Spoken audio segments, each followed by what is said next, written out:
We just stepped on their face with a hobnail boot and broke their nose. We just crushed their face. What's up, guys? Welcome back to the Glory UGA podcast, the podcast designed for all of you diehard Georgia fans. And this episode is brought to you by our good friends at MyBookie. If you want to get in on all the betting action this college football season, guys, MyBookie is the place to go. They're offering a great deal right now.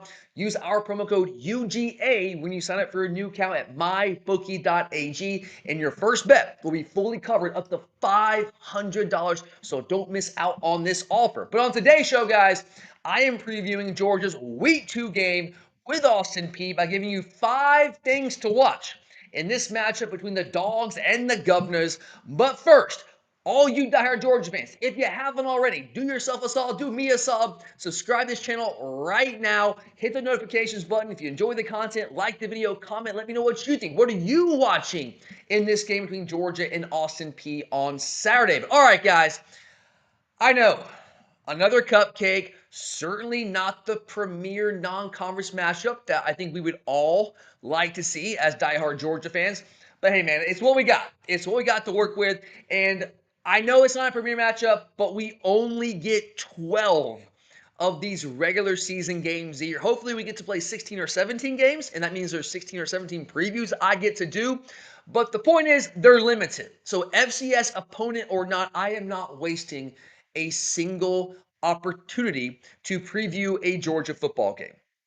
Saying that, I do also recognize that it is Austin Peay that we're talking about.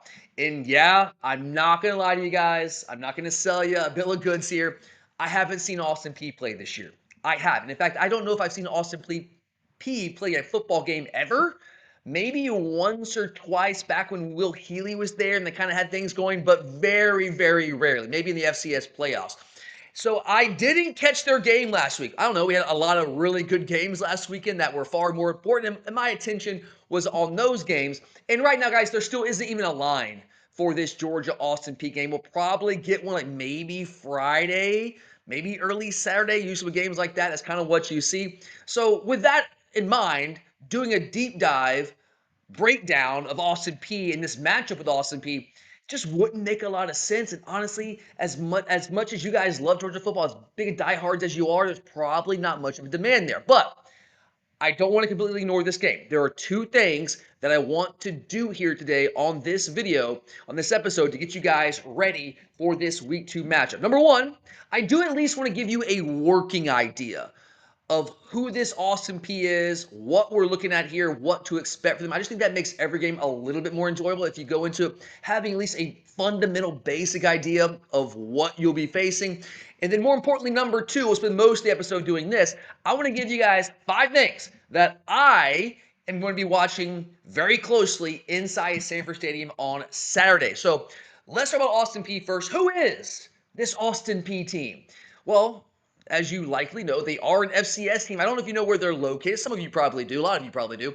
But they're an FCS team located just outside of Nashville. They play in the Ohio Valley Conference at the FCS level. And guys, they weren't even a particularly good FCS team a year ago. They were only 4-8 last year.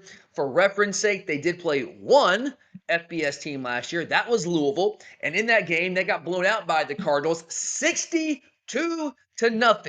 They were also outgained 571-106, and it probably could have been a lot worse. As you go look at the box score, guys, Louisville very much took the foot off the gas in the fourth quarter. They probably could have dropped 80 plus on them, seemingly, if they wanted to, based on what they did the first 3 quarters of that game. So they weren't even a good FCS team last year. The one FBS team they played, they got murdered. Louisville is a good ACC team, and I think Brahman's doing a really good job there, but it's not Georgia, right? Can we all agree there? So, you look at that comparison, you look at that game, think about what we can do. Yeah, you kind of get the idea, right?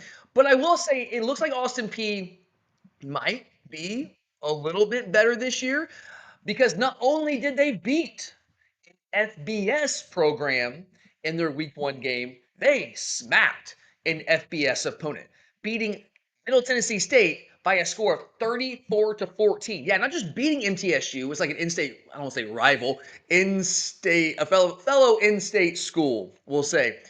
They beat it by 3 touchdowns, guys. 3 touchdowns at MTSU. Okay. All right. That's something more than they did last year.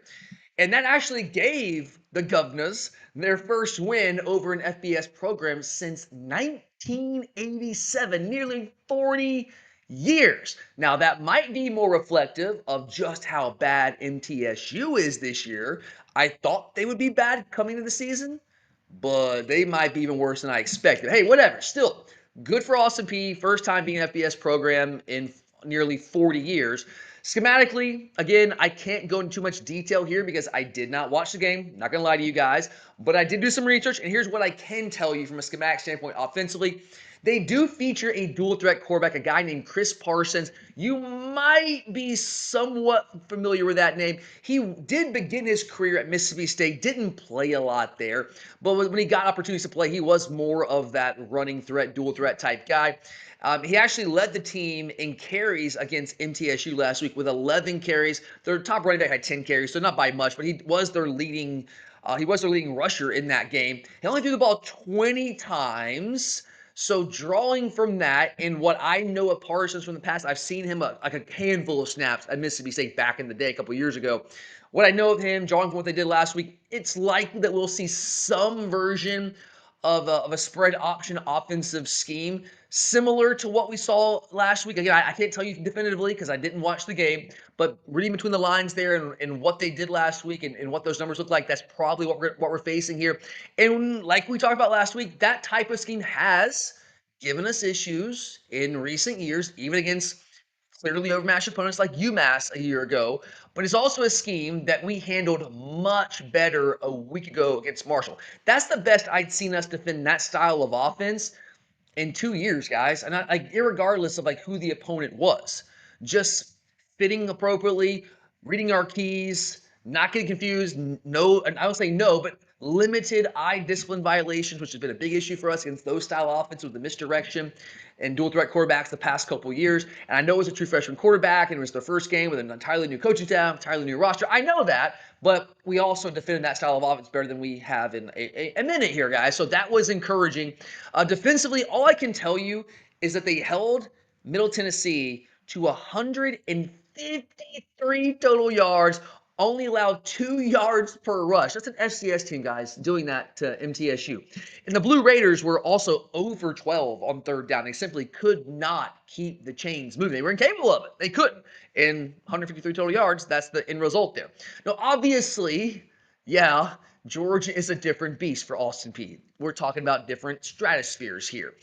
But it was objectively an awesome performance for that Austin Peay defense to start the season, for whatever that's worth, against a team like the Blue Raiders. Now, obviously, I do expect Georgia to have its way with the Governors, and I know you guys love a good prediction. In games like this, I don't know what value a prediction has because, again, I haven't seen them play, and they're clearly overmatched. It just simply comes down to how badly do we want to beat them? How long do we keep our starters in there? How vanilla are we going to be offensively and defensively? It comes down to those kind of things, and it's hard to have answers there. You can go back and you can look at what we've done historically.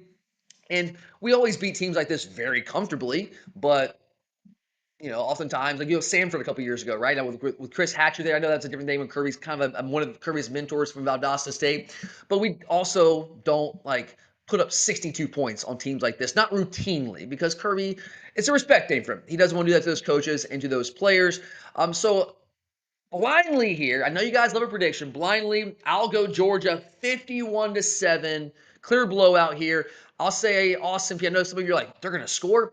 I'm going to give them they'll probably score a late touchdown, kind of like Marshall. That wouldn't surprise me. We empty the bench, get some guys in there, and they put together a late drive, and they happen across the goal line late in the game. All right, so I'll go 51-7 there. It might be worse. Again, the only FBS team they played last year, Louisville, beat them 62-0, and we have a lot more talent than Louisville did. Different year, obviously, different program. We also approach these games a little bit differently than Louisville tends to with Braun there. So I'll go 51-7, and we'll stick with that.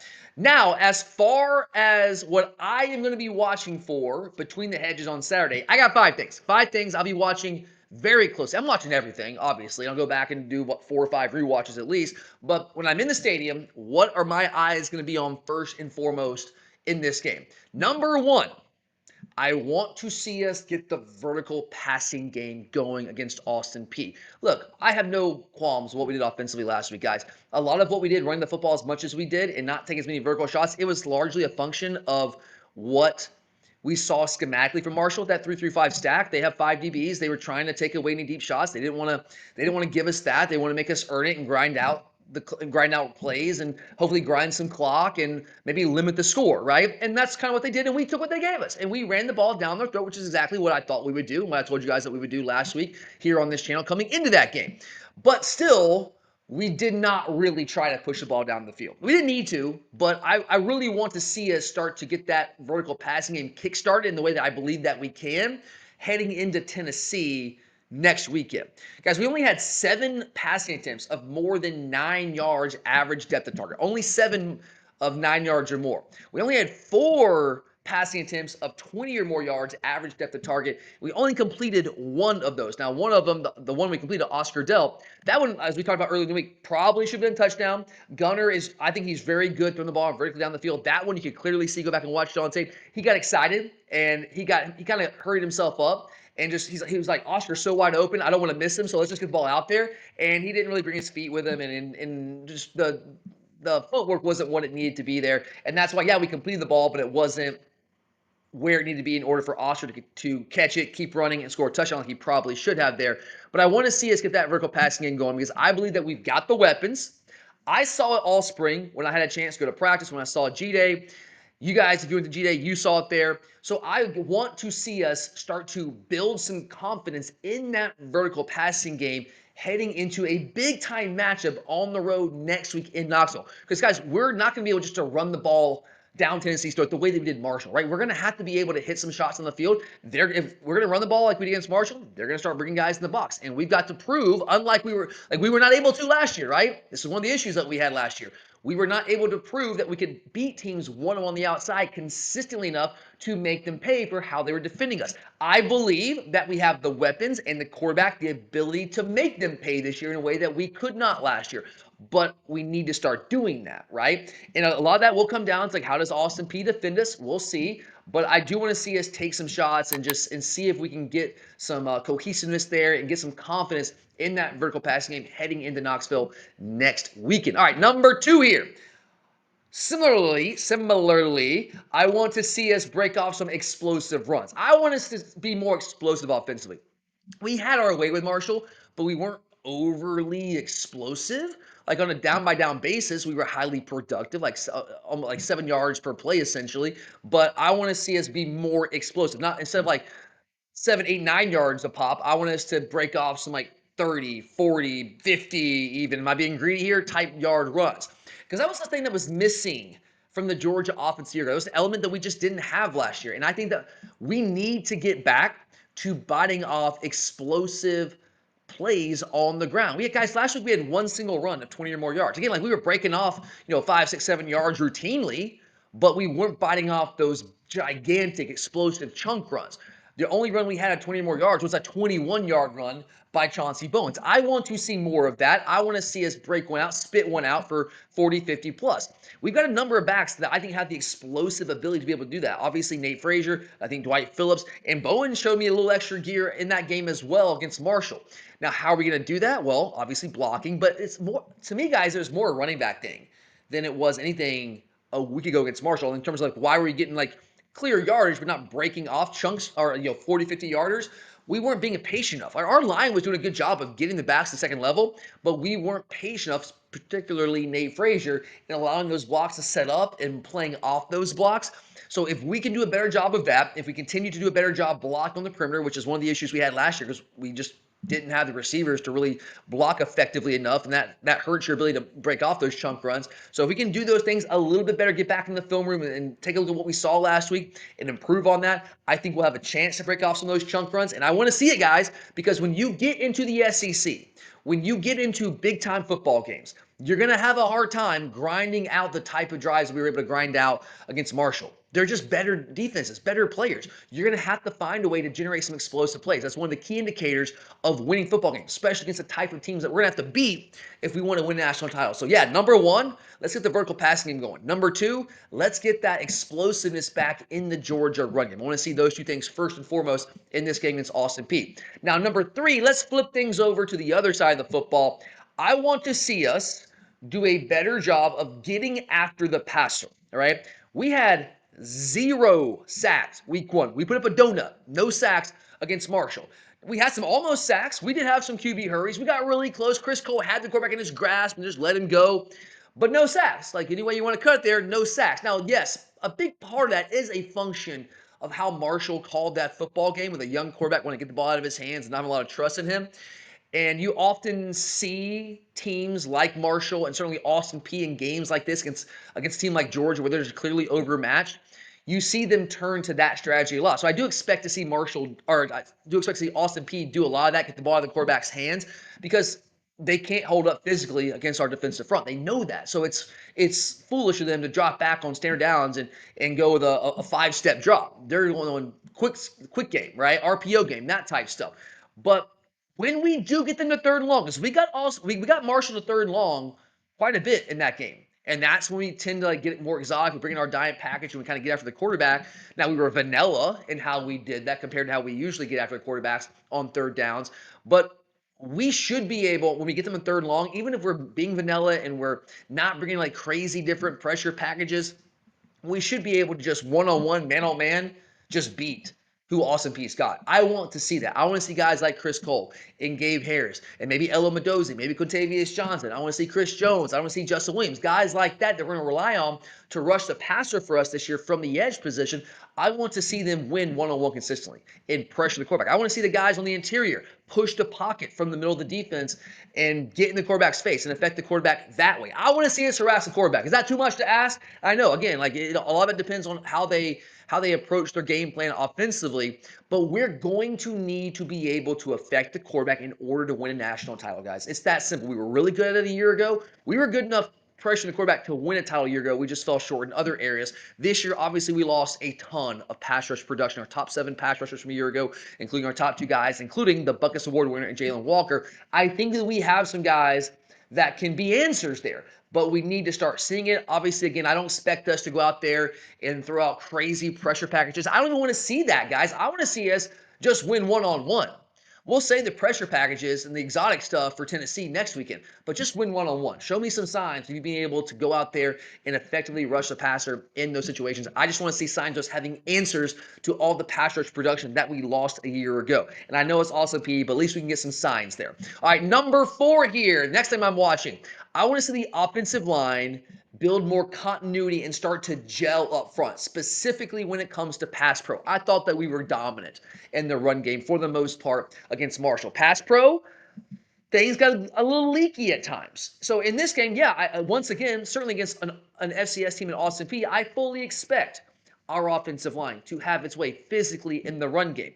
But I do want to see them work together better in pass pro, because I do think it got a little leaky at times against Marshall, which wasn't really a physical thing. Like when they got pressure on Gunner or Puglisi at times, it wasn't that our guys were just getting whipped up front. If you go back and you watch the tape and a couple of rewatches, that's not really what's happening. It was really just more of a thing about guys not having played in a real game together. Yeah, they've got a lot of reps together in the spring and in fall camp. That's different than going out there and doing it in a game. One thing that cost us on a couple of different plays was when we were in slide protection, we just weren't on the same page. The guard and tackle, specifically on the right side with Gaston and Ernest Green. And I know I was really critical of Ernest early in the week, and I stand by that to a degree. Go back and rewatch it again. Like there were some plays where he did get beat. He wasn't good enough, but there were also a couple of plays where it was more Gaston, where on the slide protection he was peeking inside a little too quick, and that happens sometimes with a true freshman. So I want to be fair to Ernest there, but we just need to get better there. Look, we might not have Gaston, we might not have Ernest Green this game. We'll see. But whoever's out there, I want to see us do a better job of working together, more continuity, more gelling on the offensive line, especially in that pass pro, because we've got some big-time opponents, guys. Tennessee, I don't think they're quite as good as they were a year ago defensively, but they're still really good on defense. They don't have quite the pass rushers, but they still have some really good pass rushers. And on the road, when you do not have the benefit of the home field edge and you got the crowd noise against you, especially the offensive line with a bunch of guys who haven't really played together in that setting before, I want us to be able to build some more confidence and continuity there this week heading into that game in Knoxville. All right, last one here, number 5. The last thing I'm watching, the 2024 and 2025 classes, guys. It's as simple as that. These young players. Kirby said it back at SEC Media Days, 54% of our roster in 2025 is comprised of first or second year players in this program.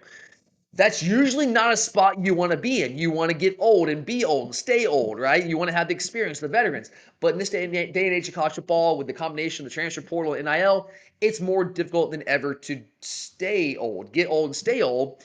And Georgia's not it's not like we're the only team that's dealing with that. Like it's an epidemic across college football. But the reality is we have a young roster and a lot of young first and second year guys, but they are wildly talented first and second year classes. And if we are going to win a national title this year, which I believe we have a better chance of doing now than I did coming into the game last week. And I talked about that earlier in the week. If you missed that episode, go check that out. It's still out there for you guys. But if we're going to win a national title, I'm a big believer that these 24 and 25 classes are going to have to help us in a big way because we have so many of them, right? And like we know what to expect from guys like C.J. Allen and Raylan Wilson and Christian Miller and Colby Young to a degree on the offensive side of the football. Maybe even Nate Frazier, even though he's like a 2024 guy. But what about these young guys that maybe were on the team last year but weren't quite ready to help us yet? You saw the potential, you saw the tools. They just weren't quite there yet. What about this guy? What about the guys in this 2025 class that played a lot for us last week but are still learning, still growing? Can they continue to grow? Can they continue to impress? Can they continue to develop, improve, gain confidence, earn the trust of our coaches? I'm talking about guys like Ellis Robinson IV, who rode the bench for us last year, guys. That's what he did as the number 2 player in the country in that 2024 class. Now he's got a chance to earn himself a legitimate starting job. I want to see him continue to improve and earn that job because that could be a game changer for us if he can be the guy that he's supposed to be coming out of high school. Justin Williams, same thing. Number 1 linebacker in the country in that 2024 class. Essentially rode the bench last year, guys, but he played real significant downs for us last week against Marshall, and that's going to be the case all year long. Had a huge offseason, but he's still learning. He's still growing. I want to see him continue to take those steps. Chris Cole, his running mate, played a little bit more last year, but the same thing is true of him. Elijah Griffin, true freshman in this 2025 class, number 1 defensive tackle in the country, looked really good, physically dominant as an 18-year-old against Marshall, but you want to continue to see him do the things that you're going to have to be able to do at this level to be a consistent part of our rotation, right? If the physical stuff against Marshall and Austin Peay, like, yeah, he probably should dominate them, even if he is 18. But the technique, the consistency, all those things, knowing what to do, doing what the coaches ask you to do. A receiver, Talon Taylor, C.J. Wiley, Joseph Jonah-Ajanye as a redshirt freshman, J.J. Hanna as a true freshman on defense in that 5-tech spot. And there's a lot more. Just to name a few guys, I am watching those guys. I believe that they can help us in a big way this year. And again, if we're going to win national title, I think those guys are going to be a big part of our ability to do so. So I want to see them in a game like this, just like Marshall a week ago, continue to grow, continue to build confidence, and earn the trust of the coaches so that when we get to Tennessee, when Alabama comes to town here in a couple of weeks, when we got Texas down the road, we got Florida down the road, we got a trip to Auburn down the road, right? Those guys we're going to need them, and we need them to be ready. How do you get ready?